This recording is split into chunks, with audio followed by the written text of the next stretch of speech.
Perkenalkan, nama saya Muhammad Rizky Laksana, NIM 2003-10-2082 dari Manajemen 7C. Perkenalkan, nama saya Bintaryo Nugroho dengan NIM 2003-10-2080 dari kelas Manajemen 7C. Perkenalkan, nama saya Endrigo Prasetyo dengan NIM 2003-10-2065 dari kelas Manajemen 7C. Oke, di sini kelompok kami akan menjelaskan tentang arsitektur perbankan di Indonesia. Tonton videonya sampai selesai dan jangan lupa komen, like, dan subscribe. Halo Mas. Halo Mas. Kayak gimana kabarnya nih? Baik Mas. Oh iya. Dari mana tadi? Dari kuliah Mas. Oh, habis matkul apa? Bank, lembaga dan keuangan tuh Mas. Tanya itu Mas. Oh, bank dan lembaga keuangan. Mas, boleh tanya nggak Mas ya? Tadi kan saya juga diajari tentang lembaga keuangan itu. Saya kurang paham itu apa penjelasan tentang arsitektur perbankan di Indonesia itu Mas? Saya jelaskan ya Mas. Okay.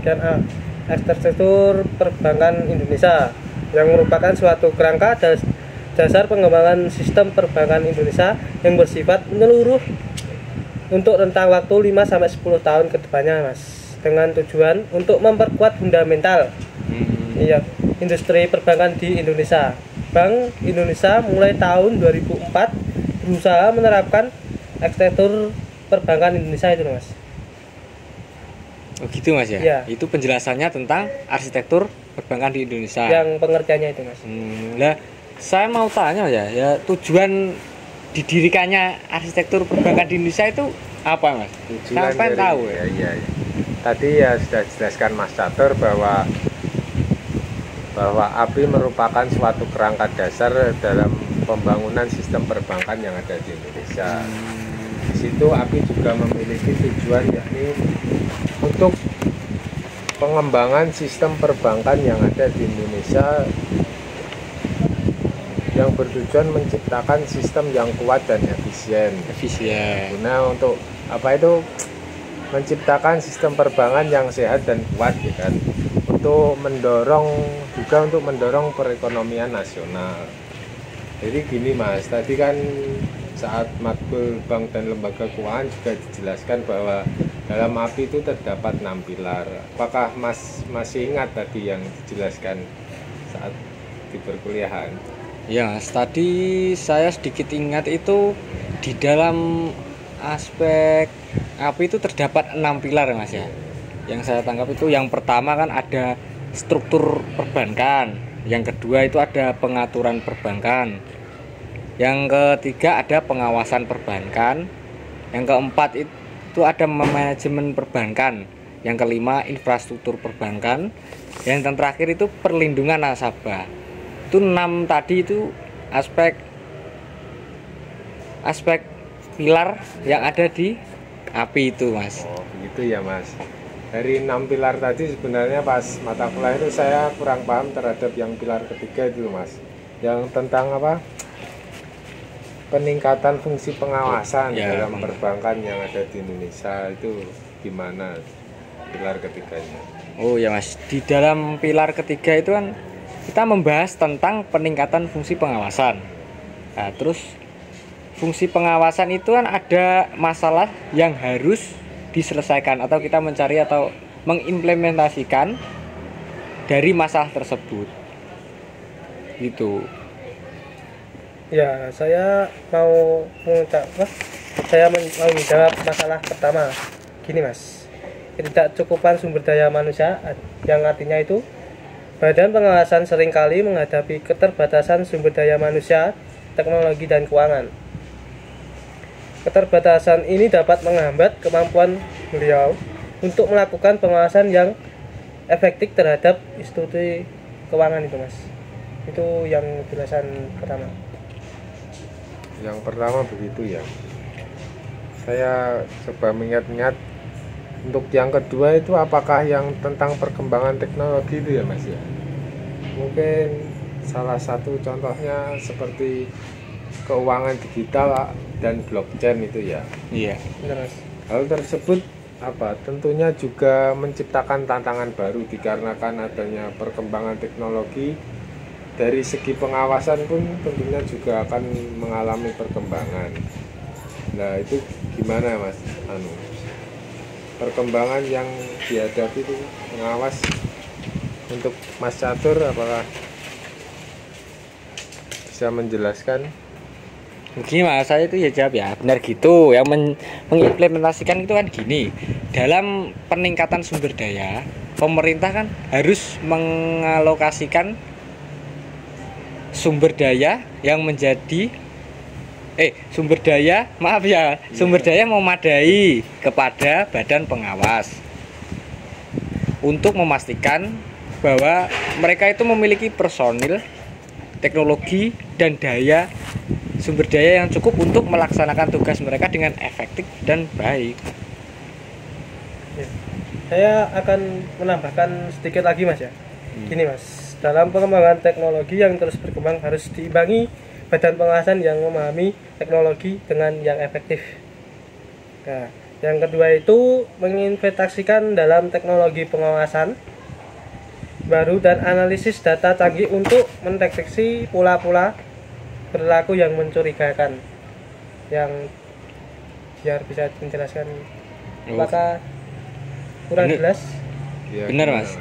Benar yang disampaikan Mas Catur, sudah benar. Terus yang ketiga itu apa ya Mas, saya lupa, sampai ingat enggak yang ketiga?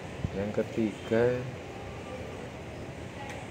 lupa ya Mas saya. Oh, izin menjawab ya Mas ya? Ya. Bentar. Gini Mas, untuk permasalahan yang ketiga adalah ketidakseimbangan kekuatan Mas, yang artinya beberapa institusi keuangan yang besar mungkin memiliki kekuatan dan sumber daya yang cukup besar. Oh ya. Ya. Untuk mempengaruhi kebijakan dan pengawasan, menciptakan ketidakseimbangan dalam industri. Itu penjelasan masalahnya Mas. Itu benar ya Mas ya. Yang memperkuat regulasi dan kebijakan yang mengatur industri keuangan, dan termasuk pula aturan tentang transparansi, pelaporan, dan tata kelola perusahaan untuk menjadi yang lebih baik lagi. Gitu ya. Iya. Gitu Mas. Itu tadi yang ketiga. Iya. Ya. Sekarang mungkin yang keempat, saya mungkin sudah sedikit ingat-ingat. Mungkin keempat itu kurangnya kerjasama internasional. Di sini dalam kurangnya kerjasama internasional biasanya permasalahannya terdapat pada batas-batas negara. Dikarenakan di batas negara itu biasanya kurangnya terjadi pengawasan. Hal tersebut biasanya pengawas dapat mempersulit juga dalam penjagaan dalam lembaga keuangan yang tempatnya itu di batas-batas negara tersebut.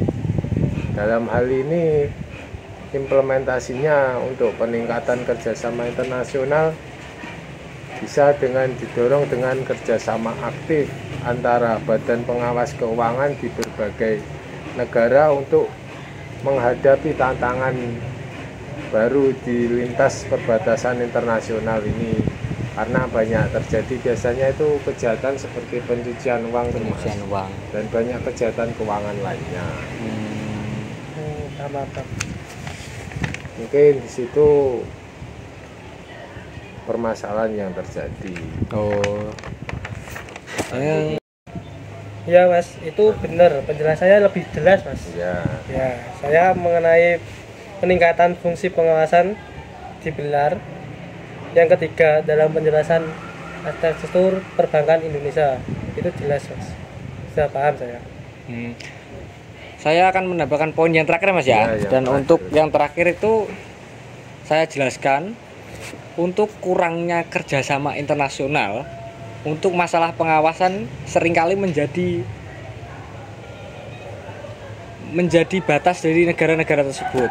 Contohnya itu kurangnya kerjasama internasional antara badan pengawasan dan yang dapat mempersulit untuk menangani lembaga keuangan yang beroperasi secara lintas negara. Contohnya itu antar negara, itu operasionalnya pengawasannya itu kurang dalam negaranya itu tersebut itu. Gitu. Terakhir yang saya cukup paham atas penjelasan tadi mengenai peningkatan fungsi pengawasan dalam perbankan yang ada di Indonesia tadi. Jadi dari perbincangan tadi dapat kita simpulkan bahwa permasalahan-permasalahan ini semuanya dapat dilalui dengan pendekatan yang terintegrasi dan koordinasi yang baik. Untuk implementasi pilar ketiga, program peningkatan fungsi pengawasan ini dapat menjadi lebih efektif guna untuk memastikan stabilitas dan integritas di sektor keuangan yang ada di Indonesia. Jadi apakah Masnya sekarang sudah paham mengenai pilar ketiga dalam arsitektur perbankan di Indonesia itu? Ya mungkin saya sudah cukup paham, mungkin nanti bisa kita lanjutkan di kelas lagi. Siap, Kita Mas. pelajaran ini untuk pembahasan yang lebih dalam lagi ya. Siap. Ya udah Mas, Ya, kita Mas. lanjut ngopi aja Mas, Ya, Mas. sambil menikmati garu-garu di santai. Siap. Tak minum ya Mas ya? Iya.